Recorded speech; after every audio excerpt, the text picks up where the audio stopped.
Howdy champs, my name is Mohit and welcome to part 2 guys.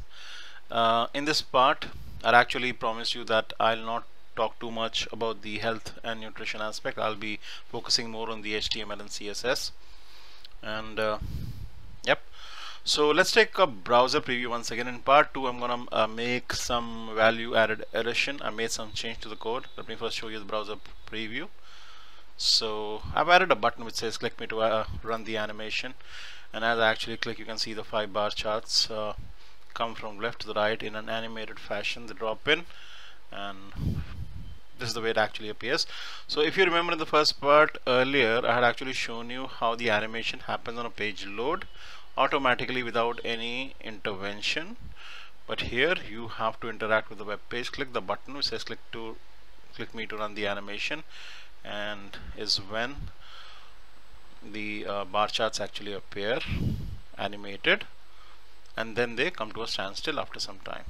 Okay, so I'm going to show you both the versions, the one that I've shown you in the first part and how did I actually do this in the second part.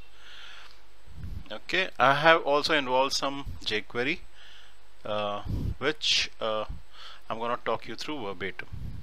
Okay guys, as always I'm going to use some code, I'm going to lose some code, and whatever code I'm going to lose I'm going to recreate for you. Alright, so let's start by the first thing I'm going to do is I'm going to render the jQuery useless. I'm going to add an extra T to the script tag that'll turn everything else, all the jQuery kind of useless. Okay, let's save it, and obviously if I'm gonna refresh and I'm gonna see, it's gonna give you some junk out here. In fact I don't want that. Let's get the T back. We'll do something else. I've tied it up with the latest jQuery library through the script tags opening closing out here pointing to jQuery.min.js, the jQuery library. I'm going to add an extra S out here. That should do the trick as well. Okay, because this would never be found now. The jQuery library would never be found, and if I were to refresh the page and click to run the animation wouldn't run because you'll never be able to find this file of the internet, https whatever jQuery.min.js. S, because I've added an extra S, this won't be available off the internet, so it'll never find the jQuery library. Okay, right, now let's start by destroying a lot of code. So everything that is inside the style tags opening closing, I'm getting rid of it completely guys. Okay, and everything which is inside the body tags,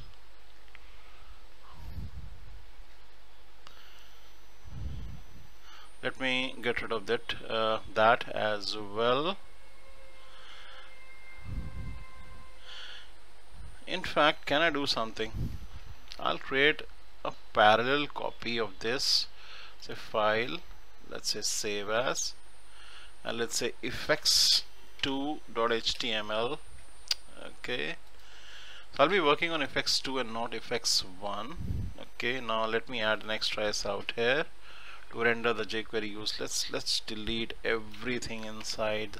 I'll tell you why I actually did this, just in case I need to refer back to effects1.html. I can always do that, so keeping the original copy intact. Okay, just destroy everything inside here as well, and everything inside here as well.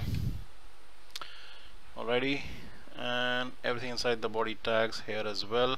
See, I was looking to grab these numbers 65 to 195, 135 to 420, etc, etc, and that's the reason I kept the original file as it is. Okay, so I'm leaving the little bit of script, script out here, the jQuery script, but it will not work because I put an extra S out here. Okay, let's save the document. Let's take a browser preview at this point. Let's see what appears right now. Now why is that? Okay, we are looking at effects2.html actually, so just put a 2 out here. There's absolutely nothing there. Okay, fine. So let's start coding from the very beginning. So in the body tags is where I need to use the division. So first division would have an ID of or a class of bar1, the next one of bar dot plus bar2. If you're surprised, guys, see, if I press tab, this is the way it actually expands. This is emit, a code assist package or plugin inbuilt, not inbuilt. Actually, you have to add the package to Sublime Text 3, which is the code editor that I'm actually using. So plus bar 3 plus bar 4 plus bar 5, okay, and put a dot. Sorry for the disturbance. Okay, so right out here, if I have to go to the extreme right and hit tab to expand the code like so. Okay, so now I have 5 divisions, bar 1 2 3 4 5. Let's save it all up. Obviously at this point, even if I try to get a preview, nothing would happen because they don't have a width, a height, nothing at all. Okay, now you can see out here in line number 6, I've actually, see, I'll show you, I'll add it again, link colon CSS tab. So I'm adding up to the animate.css through the link tag. Just name it as animate. Right, now I'm linked up with this cascading style sheet, the HTML document that is.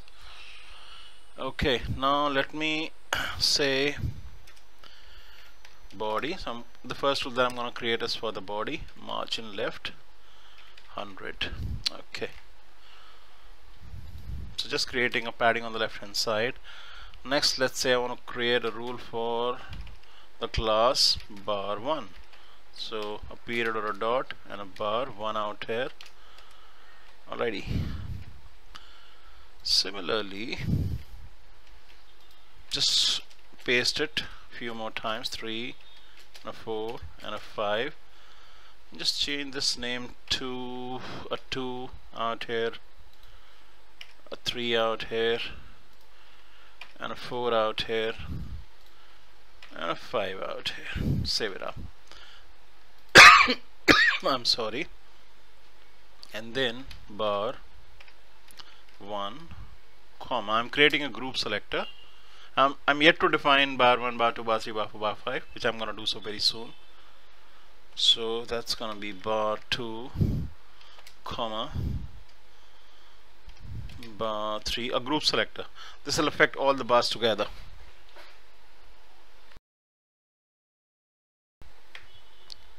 Comma bar 4 comma bar 5.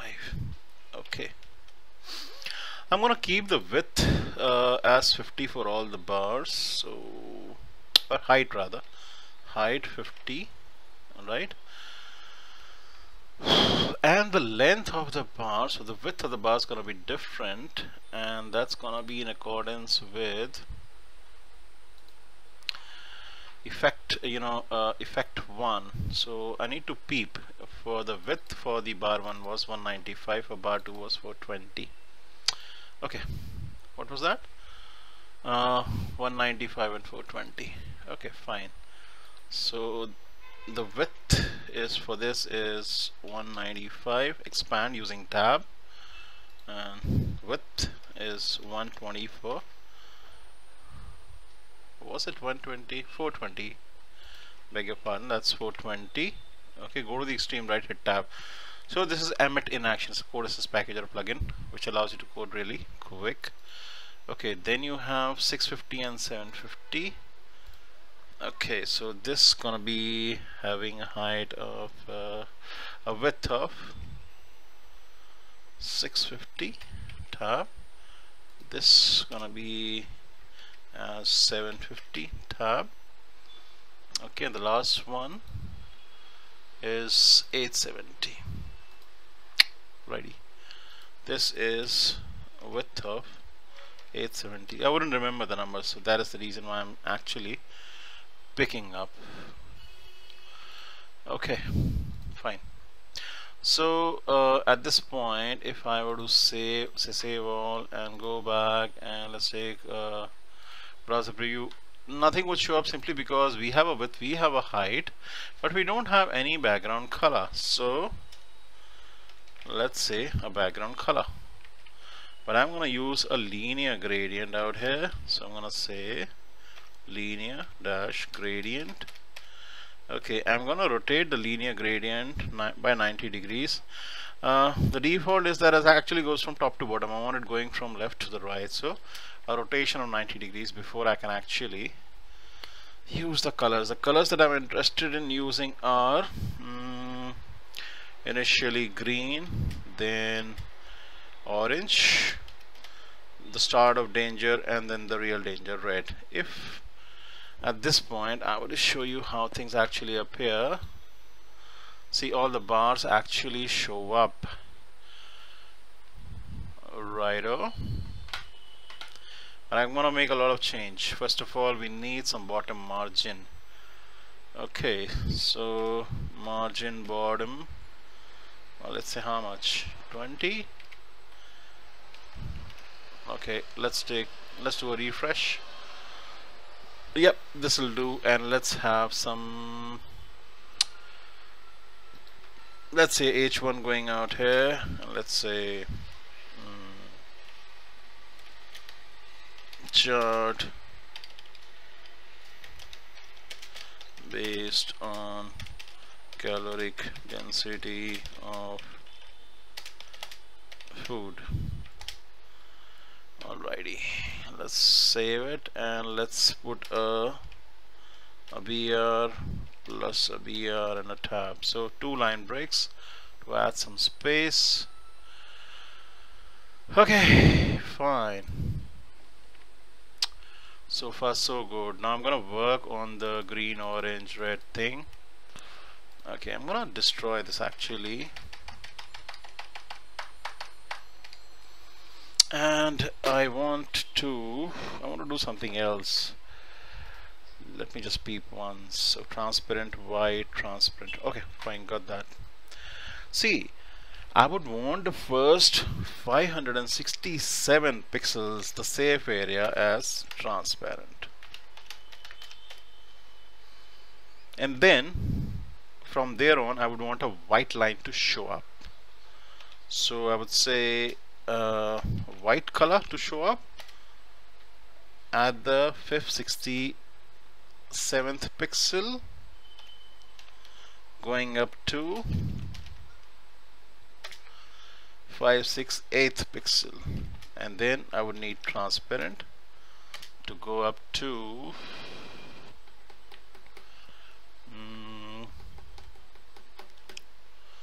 transparent starting from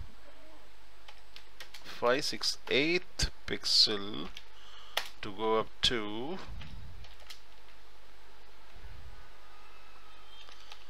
transparent 1000 px. I think that's what I must have done. So basically a transparent strip, then a white strip or white area, and then again some transparent area. I'll tell you why I'm actually doing this. So transparent white, white, transparent, and transparent. Exactly, that's what I had actually done. Okay, so if I were to save it right now, and if I were to refresh, everything should disappear. Exactly. But if this white was, if there was a border, you know, this is just for border, let's say 2px. Let's see what happens. 2px black.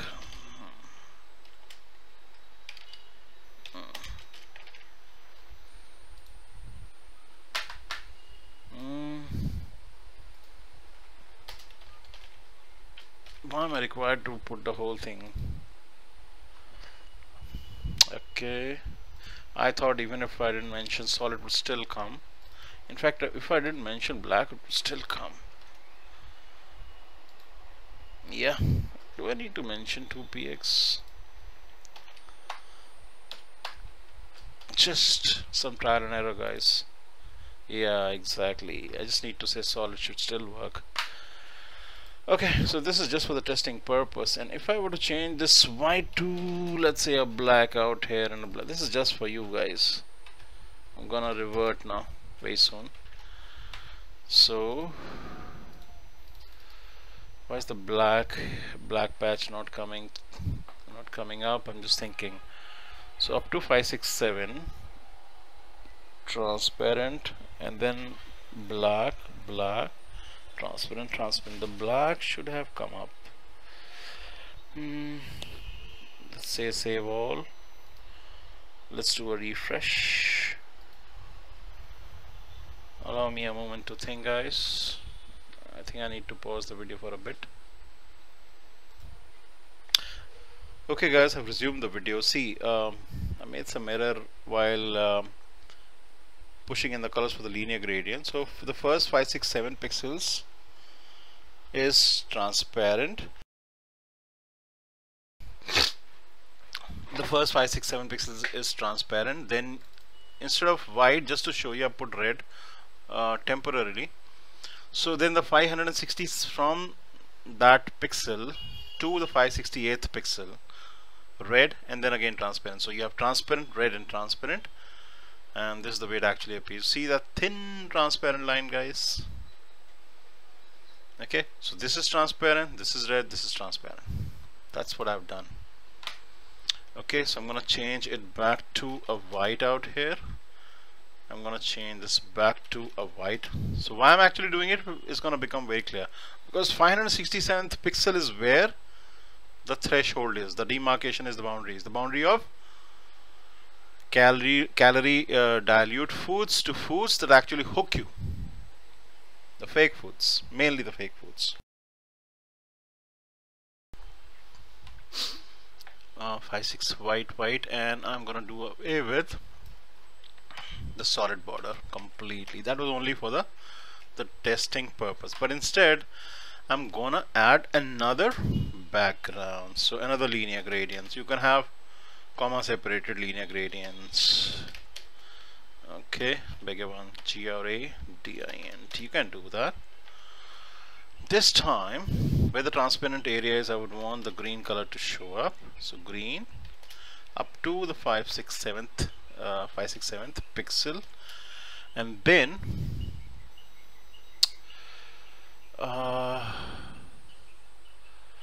what had I actually done here and why? Yeah, so green up to the 5, then orange, okay, from, and red. Okay, cool. And I beg your pardon. Yep, and then followed up with orange, also starting from 567 px. That's gonna create a solid boundary for the green color, and then you're gonna have red going up to 1000 px and even over 1000 px. So even if it goes beyond 1000 px, it's still gonna be red. Okay, so I'm basically dividing it into 3 colors: green, orange, red. Okay, and depending on the pixels, so the first 567 is green, thereafter, okay, we don't need a comma out here, thereafter it's orange, and then red. Cool. So let's save it up, and if I were to refresh the page, oh, it's turned everything orange. And why is that? Green, 567 orange, 567 red. Why is everything orange? Did I say save all? Let's do a refresh. Something is just not right. Allow me one more minute to ponder. Okay, I also need to add a 90 DEG out here. This is gonna make sure that it goes from left to right, not top to bottom, and that I think should have been the reason. So on a refresh, yep, that's the way I wanted it. So up to 567 you have the green line, the safe areas, the caloric dilute foods. Then you have the white demarcation of the boundary to indicate that beyond which you're gonna get highly super concentrated foods. As you go up higher, the pleasure trap foods. I'm gonna call them the pleasure trap foods, the obesogenic foods. So orange is kind of okay, okie dokie, and then you have the danger zone, the red zone. Okay, so up to 1000 danger and even beyond that. Cool. So that takes care of the chart. The chart is actually created. I just need to add the animations. So I'm saying that I would want the bar one. Okay, in fact, let's add the animation. I'll add the text a little later. See, I'm gonna animate all the bars 1 2 3 4 5. So I need to use the animated class for all of them. That's mandatory. If I want to use the animate.css library, I need to use the animated class for all of them before they can be animated. Okay, so animated and animated. Okay, then we can actually apply our own custom animations. For example, bounce in, let's say, zoom in. Shall we test at this point just the first two bars? Okay, yep, see, bam bam. Okay, what other classes can I actually use? Bounce in. See, we have to use the incoming animations, not the outgoing animations, otherwise it will not look proper. So looking for the right ones, the right class. These all classes, bounce in, zoom in, these are all available in the animate.css library. You have a pulse. Pulse is not an appearing animation, so we can't use rubber band also. It's not an appearing animation. We need animations that come either from the left or from the top or from the bottom, you know, that way. Okay, so I'm just looking for the appropriate class. Can't use rubber band, can't use shake. See, I'm going to show you. If I use something like shake, what's going to happen? For example, if I go out here and, for example, if I use shake for this one, so see what happens.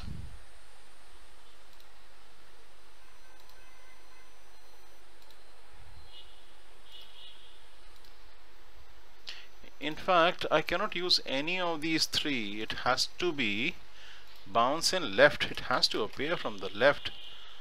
Zoom in, shall I say top? I can't use shake. I'll tell you why. They need to come from somewhere. Okay, so we don't have a zoom in top. Was it a zoom in bottom? Not so sure. Let's check. No, we don't have a zoom in. We'll need to check this out.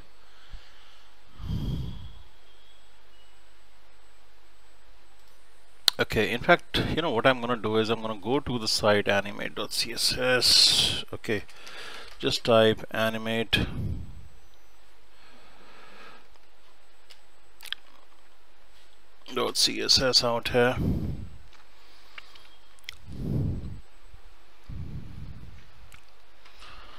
And open up this link, and we are looking for animations which are actually entrances. So fading and fade in down. Okay, we're looking for animations which are actually entrances, not exits. So rotate in, we can use rotate in. Let's do that.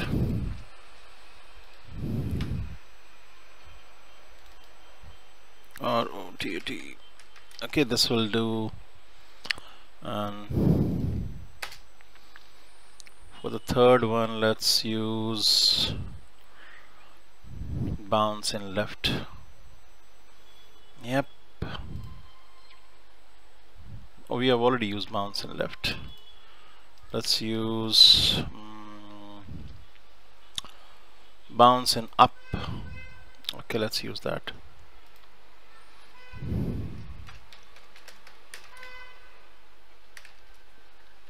These all are available in the library, this library guys, these classes, ready-made, preset, pre-written. Okay, and let's say we don't need exits, we need entrances. Rotate in, zoom in, let's use zoom in.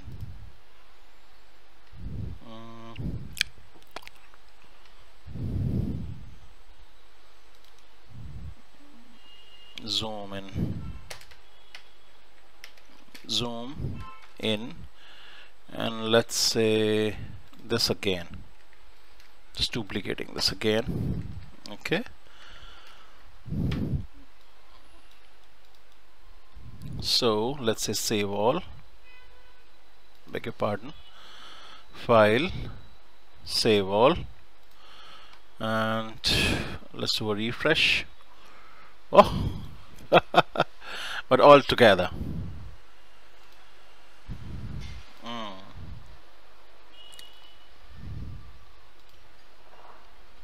But that's on a page load.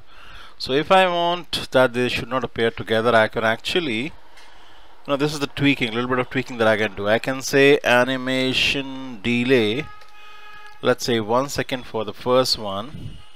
Just copy this bit, okay, and just this out here and here and here and in the end here.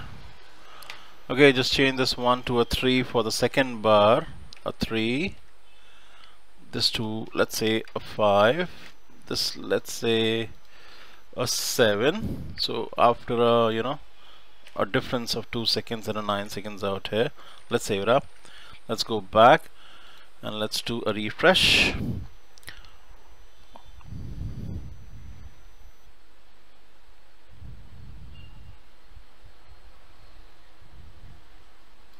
See the way they actually appear one by one. 1, 2, 3, 4, and a 5. How beautiful. And these are all entrances, so they look good.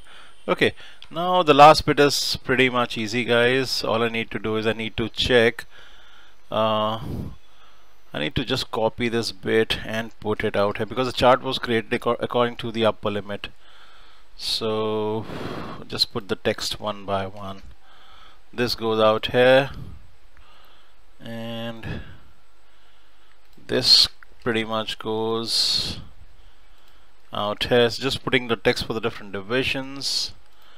In fact, it'll be better if I just copy the last 3 lines as is and just paste it in lieu of these last 3 lines like so. So all the text actually comes in now.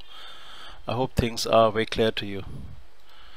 Okay, so now if I take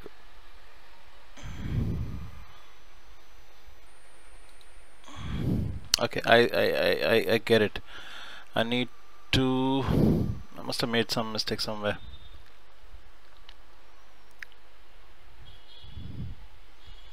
Yeah, and the mistake that I made was these classes have been eaten up. So the only way I can do is actually only get the text. Yeah, so let's do it the tedious way. Just get the text, because otherwise these classes got, they were removed accidentally. So got to do it manually.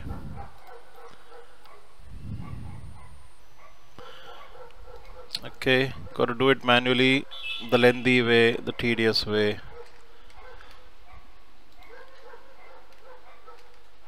Yeah.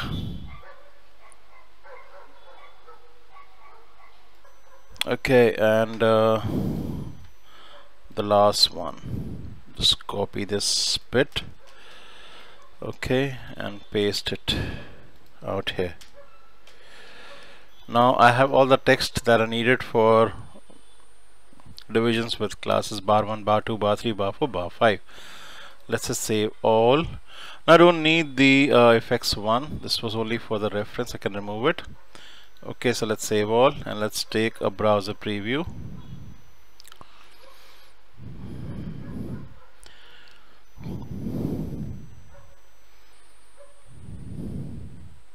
The only problem is that the text out here is too small and it's not centered up, so I'll need to fix that. First thing I'm gonna do is go back to effects2.html and I'm gonna create, let's say, a couple of more rules. I'm gonna say font or rather font font size. Let's say our 18px, and line height the same as the height of the division. That's gonna center it up. So line height 50px. If you use the line height the same as the height of the division, that should center it up. So let's do a refresh. You see it's centering up vertically.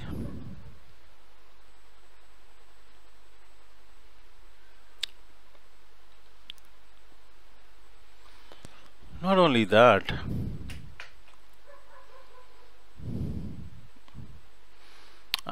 I should also be using text indent to shift it towards the right, let's say by a 20px. Okay, so it will not touch the edge now, as we'll soon see.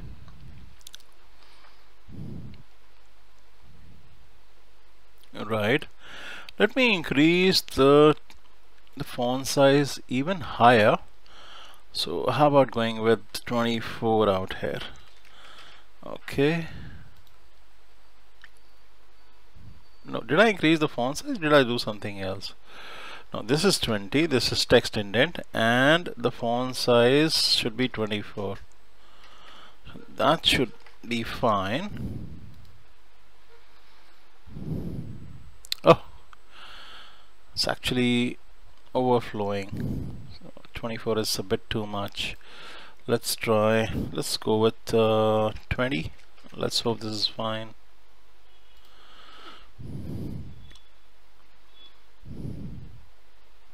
Yep, looks okay to me.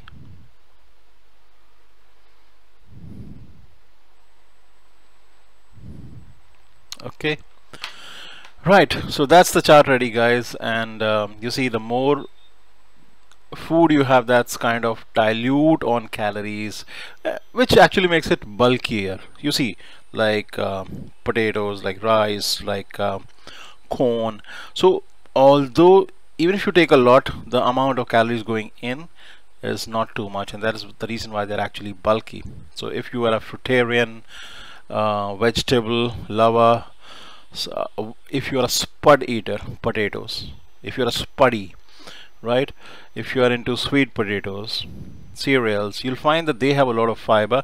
They fill you up because they're very bulky. And see, when I say bulky, it actually means since the calories are dilute, you need to eat a lot to get fewer calories, you know. And if something is very concentrated like oil is, which is 4010 calories per pound, so even with a tablespoon you consume a lot of calories, so it's very caloric dense, right? So see, we kind of get hooked onto the pleasure trap, and we want to consume stuff like ice creams and donuts and what have you. These are since they're very intense and very concentrated calories, these are actually a pleasure trap because they stimulate the dopamine center in your brain, and dopamine is a hormone that is a feel-good hormone, and that actually these are comfort foods, you know, high caloric concentration foods. These are comfort foods, and we humans have a tendency to avoid pain, seek pleasure, and not expend energy. That's the way everybody is. So if you're hurt emotionally, if you are, let's say, disturbed, you rush on towards the comfort foods, and this is where the beginning of the food addiction or the pleasure trap This is a pleasure trap, guys. But the more you eat natural foods are actually dilute on calories. So the more you eat potatoes, pastas, brown rice, sweet potatoes, corn, even wheat, which is not mentioned out here, peas, beans, legumes, lentils, the slimmer you will be. Your body mass index will be low. Vegans have the lowest body mass index. A good vegan, a healthy vegan will not use any added fat. He may use salt and sugar sparingly, but he'll not use any added fat, not even olive oil. If you want, you may consume olives instead of olive oil. You can have avocados. You can throw in a handful of nuts, not more than an ounce, not more than 28 grams, okay, in a day, because they are, although they are superfoods, most of them, they are dense in nutrients. They're nutrient dense, but they are also caloric dense. That's the problem, right, guys? So it's so simple. Next time you want to reach out for potatoes, don't go for potato fries or chips. Go for the baked or boiled potatoes without any added fat. Go for the boiled corn, sweet corn. Go for stuff which is as possible closer to the way nature offers it to you, grown on a plant, not made in a plant, aka factory. So if it came from the earth, if it can be plucked or unrooted, it's safe for you to eat. But if it comes in a box and has an ingredients list with a big label, it may be heavily processed with chemicals that you can't even understand or pronounce. That's not for you. It's garbage. It's good for garbage. So guys, I hope you understood this bit of information. Now a little bit of jQuery, just in case you don't want the animation happening on page load, because this is happening on page load. In case you want it to be triggered, let's say on the click of a button, let's see how we can actually do that. So I'm going to go back out here, guys. This is turning out to be a real big tutorial. Never thought it would be so big. So let's say button tag, and let's say a class of btn1, and give some text out here. Click me to run the animation. Let's save it up. Okay, and see, this is a little bit of JavaScript that I've written right at the end of the HTML file. Now I'm linking it up with the CDN, Content Delivery Network, for fetching the latest jQuery minified version. Okay, let's save it up now. And let's discuss the jQuery, a little bit of jQuery, few lines. So I'm creating 3 variables. The first animation, the first variable is called animation end. It's looking for the end of the animation. So basically, in this variable, what I fed in, end of the animation in the WebKit browsers, Chrome and Safari, Moz animation, and looking for the end of the animation in Mozilla Firefox, looking for the end of the animation in MS, Microsoft Internet Explorer, and looking for the end of the animation in Opera, O for Opera. So these are vendor prefixes, guys, and looking for the end of the animation. So the end of the animation event I've actually pushed inside a variable. I've used another variable called a target, and it refers to a group of bar 1, bar 2, bar 3, bar 4, and bar 5 classes. Basically, it's going to target all the 5 divisions, bar 1 to bar 5. Another variable which I have actually called classes, and it includes 2 classes, animated and roll in. Okay, now since I don't want the animations to happen on a page load, I can actually start removing, start removing these classes. Okay, one by one. Let's get rid of them. Okay, give me a sec while I actually do the donkey work. Okay, I'm actually done. Now the animations will only fire once somebody clicks the button with the class of button 1. And see, I'll tell you how it fires. So if somebody clicks on the button,